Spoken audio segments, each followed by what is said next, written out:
Antes de mais nada, meu nome é Maurício Szabo, eu tenho esse site About Me, Maurício Szabo, lá vocês vão encontrar meu GitHub e, junto com o meu GitHub, vocês vão encontrar o código que eu vou passar aqui.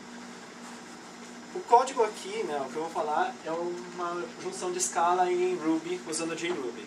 Aí, imaginem vocês toda a bagunça que isso vai dar, mas enfim. Antes de mais nada, antes de começar, eu queria saber quem aqui já tem experiência com Ruby, especificamente. Pô, é bastante gente, então é legal que eu posso falar um pouquinho mais. Bom, primeira pergunta que a gente vai fazer quando eu vou falar que eu vou integrar Scala com Ruby, ou seja, eu vou fazer Ruby rodar dentro de Scala e fazer como se Scala percebesse Ruby como uma linguagem nativa, assim, como se fosse só uma biblioteca, não necessariamente uma linguagem diferente. Por que fazer isso? Tipo, a gente já tem Scala, a gente já tem Ruby. Bom, primeira coisa assim, eu sou do grupo de Ruby, eu sou do grupo de Scala. Então, no grupo de Ruby, o pessoal costuma falar, não, que a gente tem que mexer com o ORM. No grupo de Scala, o pessoal normalmente fala que o SQL, tipo, a gente pode usar o norm que tá tudo bem. No grupo de Scala, a gente fala de paralelismo, no grupo de Ruby, a gente fala de fiber, workers, bridges, então, tipo, não tem paralelismo exatamente, tem, tipo, uma coisa diferente. E aí a gente tem os dois pensamentos, as linguagens têm que ser sempre estáticas, as linguagens têm que ser dinâmicas, enfim. Eu, particularmente, não concordo 100% com uma dessas coisas. Por exemplo, no primeiro elemento, eu acho que o ORM são melhores do que o SQL puro, no segundo, eu acho que o paralelismo é melhor, e no terceiro, eu acho que, tipo, não dá pra você definir. Não dá pra definir se uma linguagem tem que ser estática ou dinâmica. O ideal é você pegar o seu problema e modelar do projeto como você quer. Então, assim, quando eu comecei a trabalhar com Scala, principalmente, eu senti uma falta de algumas bibliotecas que eu já tinha em Ruby. E isso eu percebi que estava dando um pouco de impacto na forma como eu estava aprendendo Scala.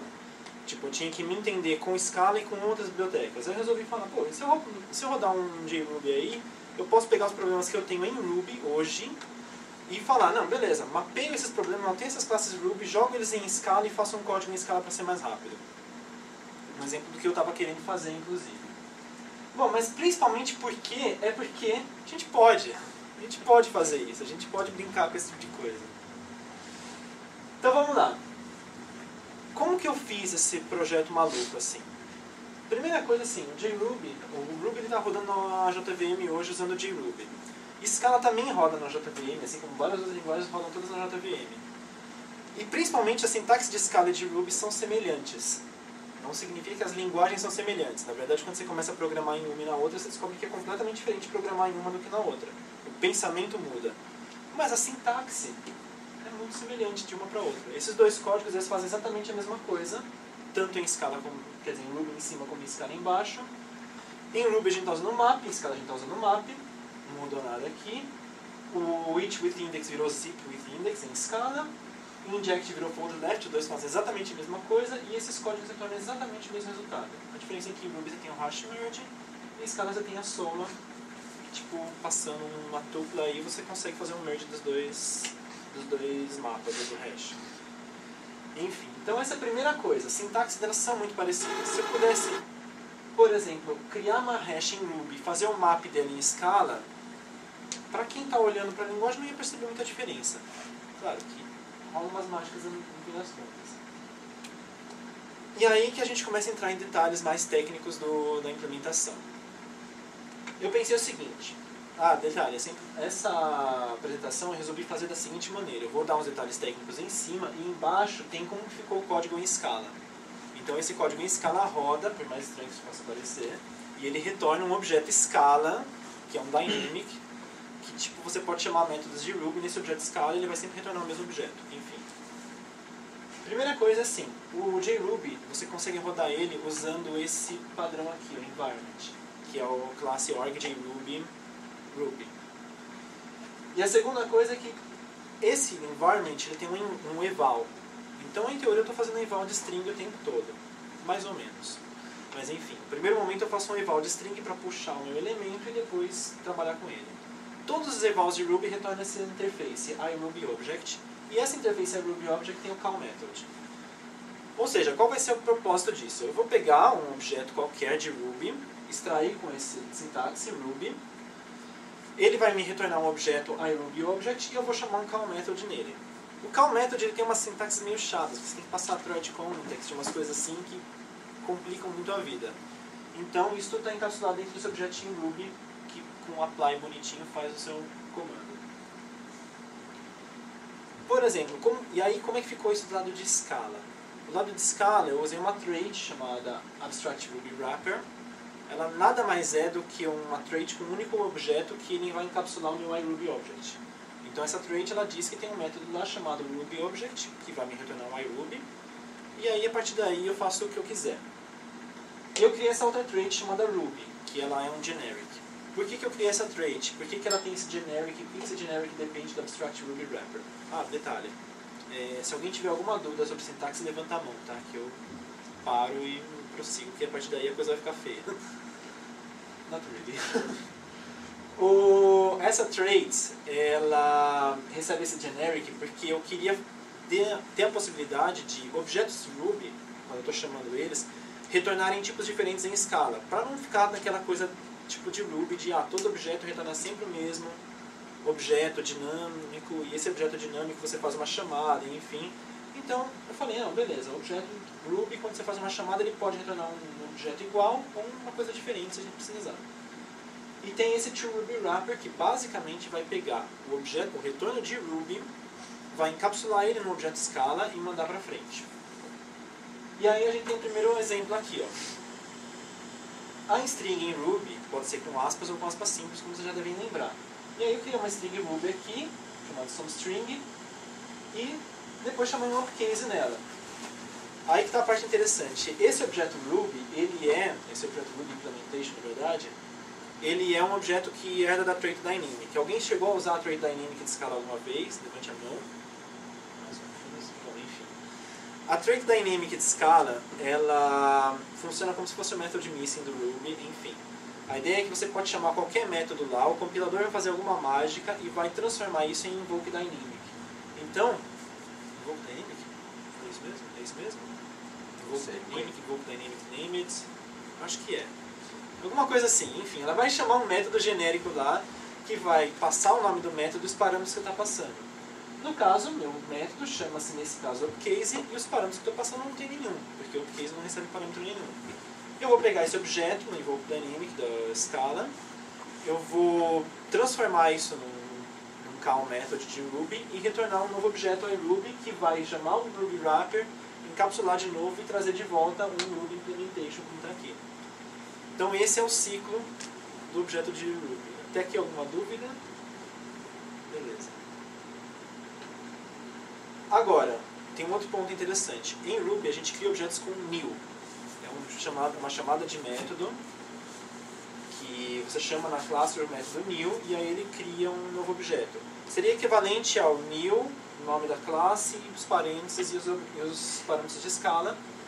Exceto que a gente não pode usar nome de classe .new, porque o parser de Scala não gosta muito disso. Ele acha que new é uma palavra reservada, você não pode usar para chamar método nele.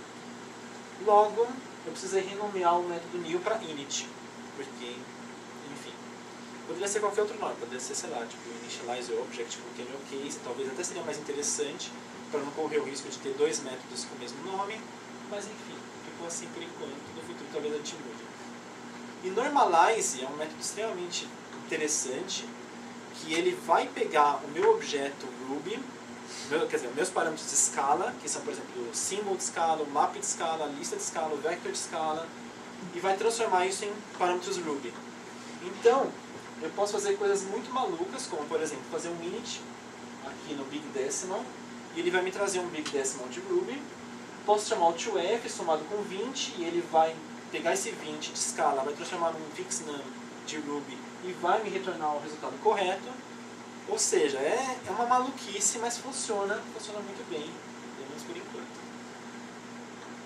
E ele é um projeto tipo, eu estou querendo expandi-lo para fazer umas coisas mais interessantes. Então, isso é o básico do básico que ele faz. A partir daí a gente tem algumas conversões que a gente tem que fazer.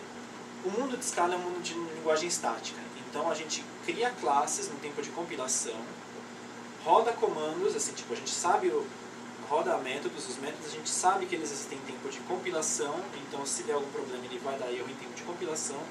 E o Ruby não tem esse tempo de compilação tão incrementado. O tempo de compilação do Ruby é basicamente um parser que acabou. Então ele faz um parse da linguagem, joga lá um bytecode e morreu o assunto. Então, certas coisas são importantes. Primeiro que Ruby não tem nenhum tipo primitivo. Scala também não. Mas o int, o long, o float, o double, Scala funcionam muito bem como tipo primitivo. Eles levam eles herdam do nval. Nval, por exemplo, não pode ser nulo. Então, temos alguns problemas aí. Porque Ruby, como ele é uma linguagem dinâmica, você pode ter um negócio que retorna um número ou um valor nulo. Então já começaram alguns probleminhas a aparecer. E aí a gente tem essa conversão do mundo estático de Scala para o mundo dinâmico, usando a Trade Dynamic do Ruby Implementation. Aí depois a gente vai converter de volta para o mundo estático de Scala, porque senão não adianta nada, é melhor você programar em Ruby direto. E aí possivelmente voltar para o mundo dinâmico. Por exemplo, aquele mesmo código que eu tinha feito antes, com o Big Decimal somando 20, aqui eu somei um 20 no mundo de Ruby. E ele basicamente o que ele fez? Ele pegou o 20 em Ruby, transformou num objeto Scala, pegou esse objeto Scala, retransformou num objeto Ruby. É completamente inútil isso, mas dá pra mostrar que funciona. Enfim. E aí que vem a parte que é realmente interessante, a conversão do mundo dinâmico para o mundo estático. A gente sabe que Ruby, infelizmente, é uma linguagem lenta e não tem muitos planos de ficar mais rápida com o tempo. E Scala é uma linguagem bem mais rápida do que Ruby. Então, o ideal seria que eu pudesse pegar, por exemplo, os mapas de Ruby, os hashes, as listas, etc., e transformar eles em Scala para poder trabalhar com correções mais rápidas, mais imutáveis, mais thread safe, essas coisas todas. Enfim, toda a vantagem de você ter Scala que é imutável, thread safe, não sei o que, e com actors, foi para o espaço porque tem um objeto dinâmico aí no meio que morreu, que está dividindo thread, coisas assim. Então, tem esse as. Esse as, basicamente, ele vai converter o objeto de volta para o mundo Scala. Eu fiz umas 3 versões dele. O primeiro deles é as. As map, ele vai retornar simplesmente um map. Reparem aqui que é um map de n, porque ele não sabe o que está lá dentro. Por enquanto, a gente já vai ver que dá para saber o que está lá dentro, mas enfim. Ele retorna um map de n, acabou o assunto. Se eu pegasse o 10 e fizesse asInt, ele iria me retornar um inteiro. E aí nós temos um outro problema.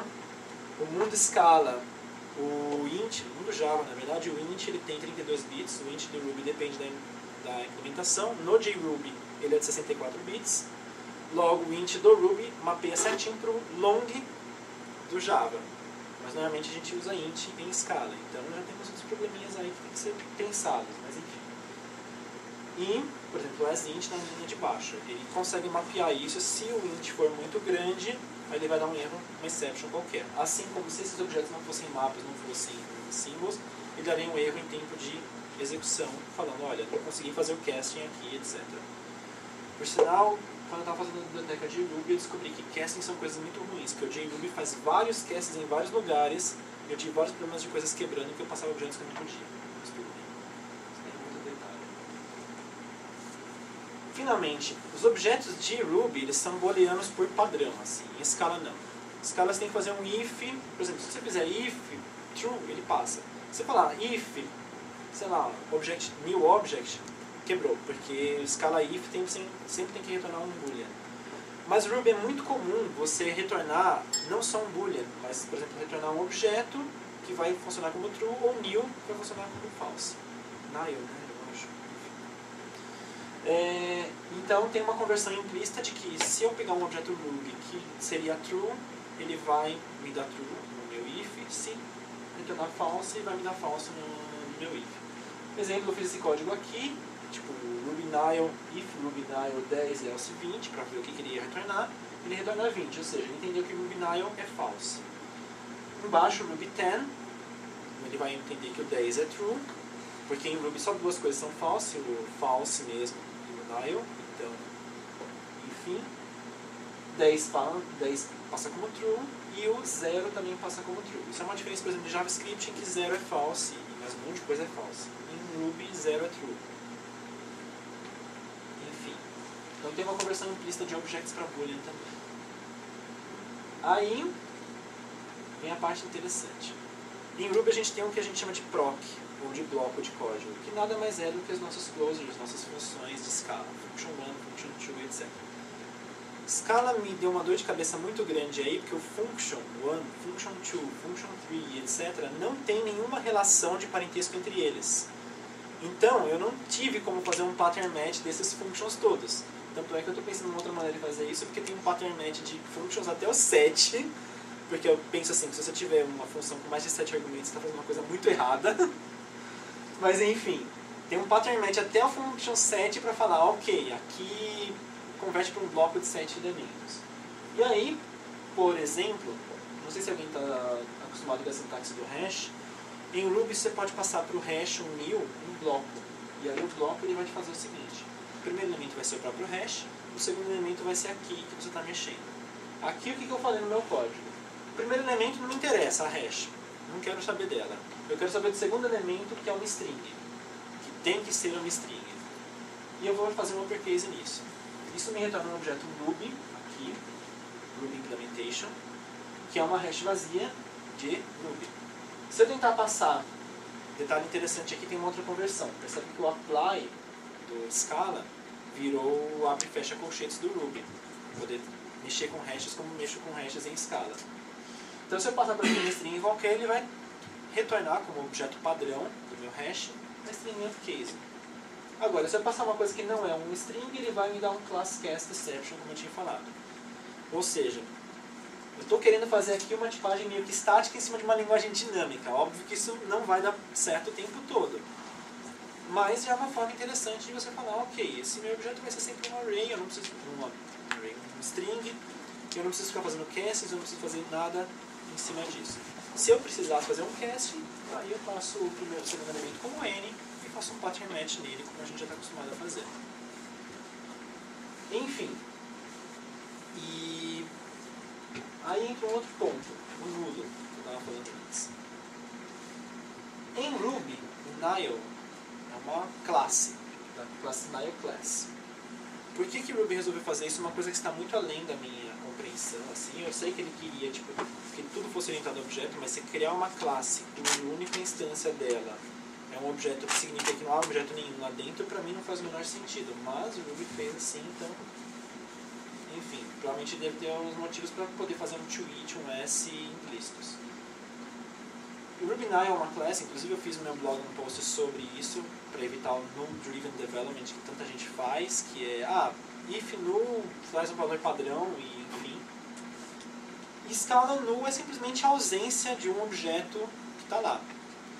Então, se eu tenho um objeto em Ruby que retorna, por exemplo, uma string ou nulo, em Scala, para ele isso significa ou é string ou é nulo. Em Ruby significa ou é da classe string ou é da classe Nile Class. É uma dinâmica aí, um dinamismo aí interessante.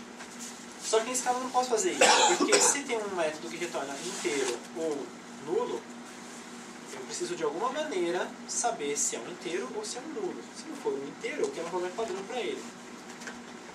Então, aí entra o as, desse jeito. Ruby Object as String, esse colchetes. O interessante desses colchetes é porque se o objeto estiver lá dentro, por exemplo, se o objeto estiver lá dentro desse objeto Ruby, nossa, ficou estranho isso, né? Se o valor que está lá dentro desse meu objeto Ruby, do Ruby Implementation, por exemplo, aqui eu tenho uma string. Se ele for da classe correta, no caso aqui string, então ele vai retornar um option com o valor lá dentro. O option é uma coisa muito legal porque eu posso usar get or else nele. Então get or else significa, pega o valor que está lá, ou então põe um default. Isso é muito bom, na minha opinião, principalmente, porque se você está mexendo com alguma coisa como um banco de dados, que o valor pode estar lá ou pode ser nulo, você imediatamente já tem um código que te diz claramente, olha, eu quero esse objeto, ou o padrão é tipo, sei lá, sem nome. Acabou, resolveu o problema. Por exemplo, aqui na linha de baixo eu peguei um Ruby Nile e pedi, olha, eu quero ele como se fosse um string. Ele me retornou none. Tipo, não tem string aí, isso daqui não é uma string, então me retorna none. O legal é porque fazendo deste jeito, dá para fazer o casting de objetos, de listas, de generics. Detalhe que os únicos generics que eu estou suportando por enquanto é map, list e vector. Eu não tenho muita certeza se vale a pena suportar mais generics, eu acho que não, porque, enfim, os que são muito parecidos de escala de Ruby são só esses. Mas com generics eu posso fazer, com esse casting, eu posso fazer esses casts de listas e de mapas. Por exemplo, aqui no primeiro elemento eu tenho Ruby, 1, 2, 3, né? 3 elementos de Ruby. E eu falei, eu quero ele como se fosse uma lista de inteiros. Detalhe, eu não posso passar list, abre colchetes int, não sei o que, porque essas coisas não funcionam muito bem. Eu não consigo identificar os valores que estão lá dentro, enfim. Então ficou a list int, dois valores um do lado do outro. E aí ele me retornou um option list de int. Então ele já fez o meu cast corretamente do objeto Ruby para o objeto Scala. Aí a coisa começa a ficar interessante. No outro exemplo aqui, eu peguei um símbolo de Ruby. Em Ruby você define símbolo desse jeito e também mapas desse jeito, como asmap de symbol int. Então, um mapa que as chaves são symbol e os valores são int. E ele me retornou um mapa symbol int, né? Quer dizer, um option de um mapa de symbol com os valores aqui. Detalhe que os valores eles estão convertidos para o padrão de escala. 10 é um símbolo de escala, não é um símbolo de Ruby, que não teria o menor motivo para a gente ter isso. A única coisa que eu não estou fazendo esse casting de volta ainda é casting de bloco. Tipo, não tem o Ruby que retorna um proc e eu retorno uma função de escala. Isso eu ainda não faço e eu também não sei exatamente como é que eu vou fazer se eu for fazer isso no futuro, mas enfim. E o último é um vector de int, que eu também fiz o casting. O interessante que eu consegui fazer nesse meu código é que se eu passar aqui um vector de string, por exemplo, e os valores não são string, ele me retorna none. Então ele já tenta identificar que os objetos que estão dentro do vector são realmente inteiros, e se não forem, se algum deles não for, aí já vai dar um none e vai falhar o option vai vir com um valor tipo vazio. Isso é muito interessante, e eu estava usando isso num projetinho, no Toy Project, para ver se eu conseguia usar Active Record em cima. Funciona muito bem esse tipo de coisa maluca. E aí que vem a parte que a coisa começa realmente a ficar feia. Eu queria fazer no meu código de Scala, queria poder fazer uma classe em Scala que faz um subclass de uma classe Ruby. A coisa fica bem feia a partir daí.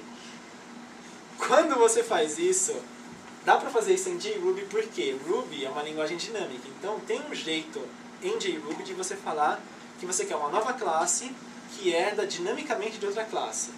Em Scala, todas as classes já estão definidas em tempo de execução. Em tempo de execução já está tudo definido porque foi tudo compilado antes. Logo, não dá para você realmente mudar o parent dele. O que eu fiz foi que eu coloquei um simple subclass aqui.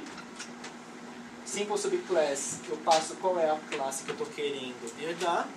Se eu tiver parâmetros aqui, eu posso passar também, por exemplo, class skate, passam mais parâmetros aqui, extend simple subclass, os próximos parâmetros do simple subclass são, na verdade, os parâmetros para initialize da classe Ruby. Define aqui um max speed. Se esse max speed, reparem que está em underline aqui. Ele está em underline justamente porque ele consegue fazer override de códigos Ruby. Então, tipo, tem um teste para isso, inclusive, é uma coisa muito louca. Eu crio uma classe Ruby, eu falo que tem um método lá chamado, sei lá, name, e eu pego um dependent of name que faz um upcase. Aí em Scala eu vou e amplio isso em name, tipo, coloco o name lá diferente, e ele consegue entender que é para pegar o name de Scala e aplicar o upcase em Ruby em cima do name de Scala. Enfim. Isso daqui funcionou, mas assim, alguns probleminhas ainda existem. Porque Ruby, quando ele cria uma classe, ele faz uma série de mágicas lá no meio, de chamar um included, uns hooks, umas coisas a mais. Então tem, estendi uma classe, ele chama um self-extended. E outra coisa é que Ruby também tem um conceito parecido com trait de Scala, que é um moduly. Include de módulo ainda não funciona em Scala, até porque eu não sei nem como é que eu vou fazer isso, se eu vou fazer, se eu vou suportar. Tem coisas que eu acho que não vale a pena tentar mexer, porque já é bom demais do jeito que não funciona. Mas enfim, isso daqui, por incrível que pareça, funciona, acreditem em mim. Se vocês quiserem depois ter um código, eu fico mostrar pra vocês. Só que tem um problema. Scala e Java, né? Na verdade, principalmente Java. Java tem aquele conceito de static method, que é o método que você chama em cima da classe, não da instância dele. Em Scala a gente faz isso com Companion Object. E o Companion Object de Scala, ele cria um static method na classe para Java. Eu fiz um decompiler lá do código Scala para Java para ver se ele faz esse tipo de coisa. Ele faz. Então, significa que se você quiser fazer um... Ops, não tem exemplo disso? Não tem exemplo disso. Se você quiser, dá para você fazer um jeito de você estender objetos de Ruby que tem métodos estáticos, entre aspas, que o Ruby chama de métodos da classe. Dá para você estender isso em Scala usando, ao invés de simple subclass, você usa subclass e passa um parâmetro lá. Isso daí ficou meio esquisito, assim, ficou meio crooked, assim. Eu preciso passar um generic type que aponta para a classe e a classe tem que passar o objeto embaixo para eles saberem que um depende do outro, enfim, que eu não descobri uma maneira fácil em escala de fazer isso. Depois eu mostro o código aqui, se alguém souber como fazer isso, por favor me avise, que eu vou ficar muito feliz. Descobri o companion object enfim. Se alguém souber como descobrir o companion object de escala a partir da classe e do companion class a partir do object, eu vou ficar muito feliz. Eu não tenho isso ainda como fazer, mas enfim. Só usar macro. Só tem $1 no final, só, né? Eu sei, o mas... companion tem $1 e Eu concordo, mas aí o problema é porque quando o companion e a classe estão dentro de outros lugares, aí eles dão uns problemas loucos. Assim. Até onde eu sei, não tem nenhum jeito bonito de conseguir isso. Não. Tem por macro. Você tem que ir atrás Por do macro, mas o código. problema é que eu não posso usar macro, porque eu já estou em tempo de execução aqui, entendeu? Eu não estou em tempo de compilação. Então você consegue usar o macro usando reflection, fazendo aqueles... Aí começa a ficar bem feio. Mas talvez seja bom esconder essa coisa bem feia dentro do código para não ficar tão feio na hora de declarar. Então a pessoa que está usando a API não vai ver coisa feia, mas eu, programador, sei que existe por parte dos planos. E aí, para fazer um pequeno teste aqui, eu tentei estender o meu Ruby com o Active Record do Ruby, né? Tentei estender o meu objeto Ruby de escala com o Active Record para ver se funcionava bem. Por incrível que pareça, isso funciona muito bem. Então, por exemplo, eu defini dois escopos aí, escopos meia boca. Para quem não conhece Active Record, quem aqui não conhece Active Record do Ruby? Mais ou menos. Bom, enfim. Você consegue entender scope e hasMany? Então tudo bem. Então basicamente o scope e o hasMany aqui estão fazendo o que se espera deles.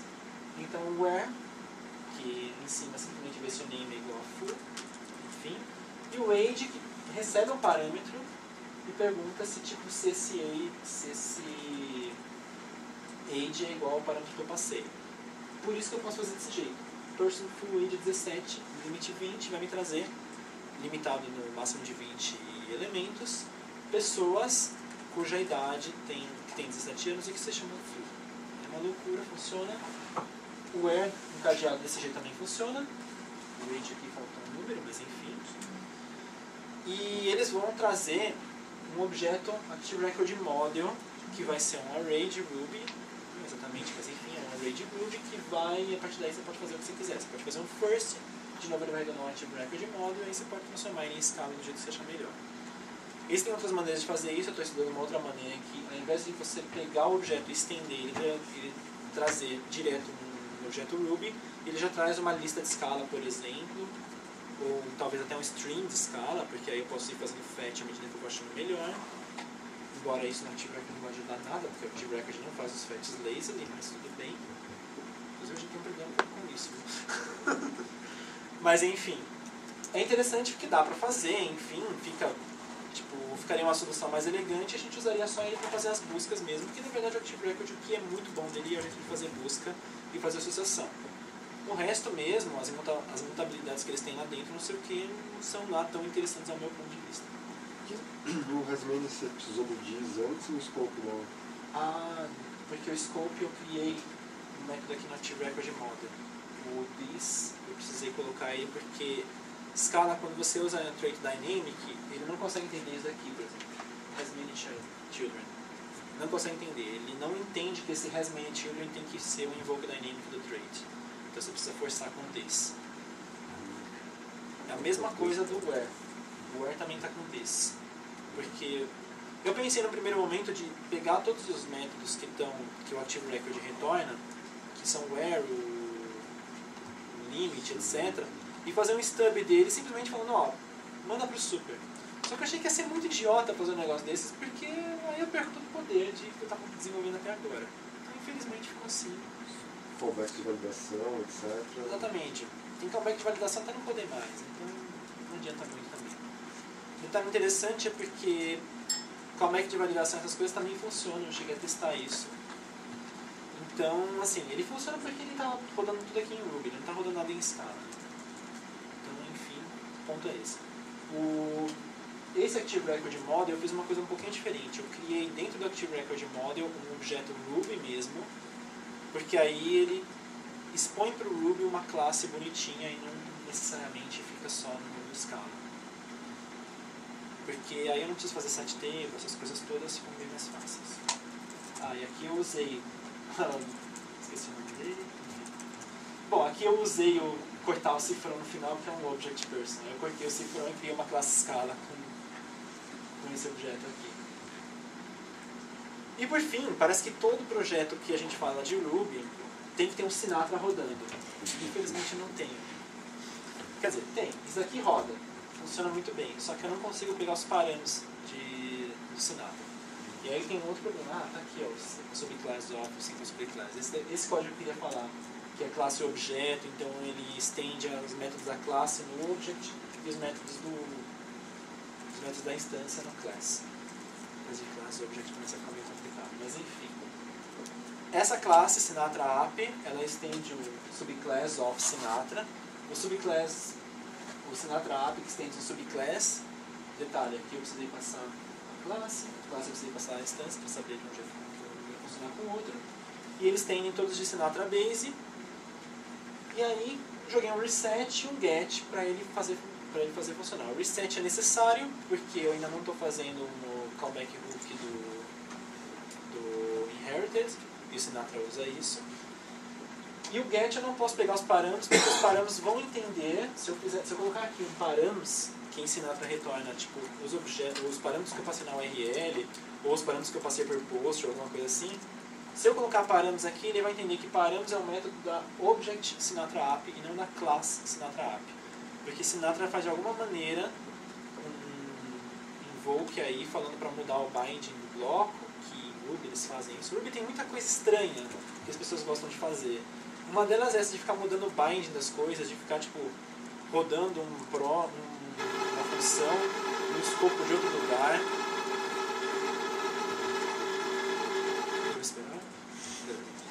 Então, assim, Ruby faz muito dessas coisas, de ficar mudando o escopo das coisas, de ficar mudando o bind das coisas, então eu acabei não mexendo nisso ainda.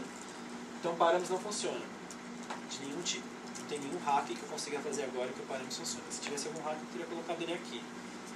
Logo, não estamos lá ainda, mas já estou com planos de tentar suportar eles de um jeito bem diferente. Em primeiro lugar, eu preciso debugar o Sinatra para ver como é que ele faz esse tipo de coisa. Que por si só já é uma coisa meio chata. E aí, mas por que eu fiz isso, desgraça? Bom, eu queria encerrar, na verdade, aqui falando o seguinte. A JVM hoje, ela tem um monte de linguagem que roda em cima dela.